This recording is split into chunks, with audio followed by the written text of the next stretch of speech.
In this video, I'm going to show you how to fix Fall Guys not launching or opening on PC. First, go to Epic Games. Now here, I will show an example for this game. Follow the same steps for Fall Guys. So you would right click on these three dots of your game and then you would click on Manage. Make sure Launch Options is disabled and then go and click Verify Files. This might take a few minutes, and once it's done, you want to go here to Installations and click here. So here you'll see something like Fall Guys.exe. You would right click on it and then Properties, Compatibility.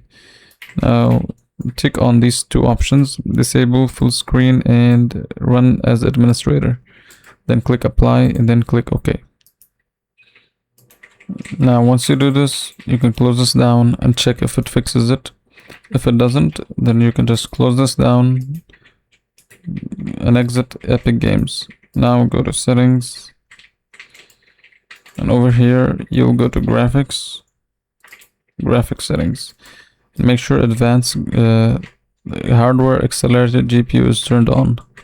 Now down here you should be able to find your game Fall Guys. Now if you don't see it in this list, you can just add it. So you will have to find the .exe folder. So go to the game folder and find the .exe folder, click on it and then click Add to add the game. And what you'll do next is you'll click on the drop down menu for the game and then you'll select High Performance.